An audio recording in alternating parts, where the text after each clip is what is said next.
Vamos falar um pouco sobre quais são os alimentos que ajudam a prolongar o nosso tempo médio de vida. Nós, para prolongarmos a nossa vida, nós temos que não gastar tanto o quê? As nossas mitocôndrias. As mitocôndrias, de uma forma simples, são como se fossem pequenas baterias que produzem energia no nosso corpo. E está mais presente em partes específicas do nosso corpo porque precisam mais de energia. Agora, o que é que muitas vezes acontece? A forma como nós queremos aumentar o nosso tempo de vida é diminuir este gasto das mitocôndrias ou fazer com que elas não fiquem com tantos danos, tão danificadas. Porque nós, quando começamos a perder o número de mitocôndrias e a função destas mitocôndrias, nós envelhecemos muito mais facilmente. E não só. Uma grande parte das doenças crónicas de hoje em dia estão associadas a quê? A disfunção mitocondrial, ou seja, as mitocôndrias estão com uma função alterada. Agora, o primeiro nutriente que me passa pela cabeça que ajuda as mitocôndrias é o PQQ. Não vou dizer o nome completo. Se vocês estiverem numa festa, digam este nome completo porque vocês vão parecer muito inteligentes e vão surpreender toda a gente. Mas este tipo de composto está naturalmente presente onde? No cacau. Cacau é diferente de chocolate. Chocolate normalmente com açúcar é um cacau processado. Nós pegamos um cacau natural, que é desta forma, e o transformamos numa coisa apetitosa mais processada. Mas o cacau sem açúcar e a 70, 80, 85% tem muito este composto, e este composto funciona para quê? Para aumentar o carregamento destas baterias para produzir a energia, mas também libertar esta energia para que seja utilizada no nosso corpo. Nós temos duas coisas.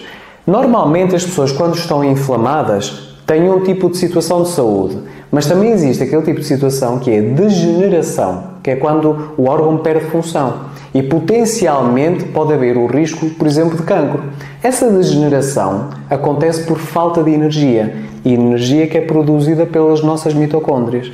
E por isso é que muitos tratamentos oncológicos, por vezes, direcionam muito estas mitocôndrias. Porque nós, quando aumentamos a energia no corpo, nós contrariamos esta degeneração. Agora, o segundo nutriente, o biquinol ou a coenzima Q10 está naturalmente presente juntamente com a carnitina, onde? Normalmente em carne vermelha, em órgãos, vísceras, o ovo também contém este tipo de nutrientes. E o que é que faz a coenzima? Diminui o gasto de energia, ou seja, nós conseguimos fazer a mesma coisa gastando menos energia. Isto, no fundo, é como se fosse um catalisador, em que o objetivo que é nós chegarmos a um destino, mas através de um atalho. E isto, na fase final destas mitocôndrias, ajuda a quê? Não só a diminuir este gasto, mas a produzir energia. A medicação do colesterol, as tais estatinas, o principal efeito secundário qual é que é? É a destruição do músculo. Porquê? Porque inibe uma enzima que também acaba por produzir coenzima Q10 no corpo. Portanto, pessoas que normalmente tomam medicação para o colesterol como as estatinas, têm que complementar coenzima Q10, como por exemplo no Mitochondria Master, para quê? Para que não haja esta descompensação no corpo. A L-carnitina, o que é que normalmente faz? Pega na gordura do corpo e a transforma em energia nestas mitocôndrias. Por isso é que muitas vezes vocês veem em suplementos de emagrecimento a carnitina, porque as pessoas ficam com mais energia e tendencialmente perdem mais massa gorda. Agora, tudo isto que nós normalmente encontramos, por exemplo, este composto no cacau e estes compostos, por exemplo, na carne vermelha, nos ovos, por exemplo, e no peixe gordo, por exemplo, ou em determinados lácteos, contêm uma coisa que nós chamamos que são polifenóis. Estes polifenóis, que cada vez vamos ouvir mais, ajudam muito a preservar as mitocôndrias e atuam como anti-envelhecimento. Só que para absorver estes polifenóis, a pessoa tem que ter bactérias e flora intestinal adequada. Para quê? Para absorver os polifenóis, por exemplo, do cacau, o magnésio do cacau, mas não só. Ajuda a prevenir a oxidação que está acontecendo no corpo. A oxidação no corpo é quase como se fosse o efeito do enferrujar do ferro, em que nós estamos aqui a envelhecer mais depressa. Quando utilizamos antioxidantes, nós estamos a prevenir o envelhecimento do corpo e de determinados órgãos. A L-carnosina. A L-carnosina ajuda de que forma? Controlando os danos mitocondriais, a forma como aquela tal oxidação, aquele enferrujar, afeta estas baterias, ou, por exemplo, ajuda a equilibrar o pH no nosso corpo para que não haja tanta esta alteração, mas também diminui a inflamação e a capacidade como o açúcar no nosso corpo agarra-se a certas coisas, tirando-lhes função. Portanto, o facto de nós juntarmos a carnosina, a carnitina e a coenzima, que rapidamente encontramos nesses alimentos que acabei de falar, ajuda muito a recuperar a função mitocondrial.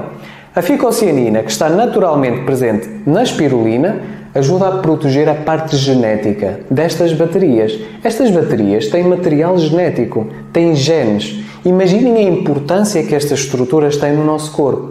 E nós, quando utilizamos espirulina, por exemplo, no espirocloro, para proteger este material genético, nós conseguimos o quê? Preservar a função destas mitocôndrias, e é dessa forma porque é que a espirulina, que é uma alga, é tão utilizada também no anti-envelhecimento. Agora, ácidos gordos, como nós ouvimos falar do ômega 3, ajuda a quê? A desinflamar o corpo, ajuda a baixar aquela tal oxidação que eu falei, mas também aumenta até a sensibilidade à insulina. Nós estamos inundados por um problema em que as pessoas têm simplesmente muita resistência à insulina. Porquê? Pela quantidade de hidratos que as pessoas consomem, de açúcares, pelo stress, por vários fatores. E quando esta insulina sobe muito, a inflamação acompanha.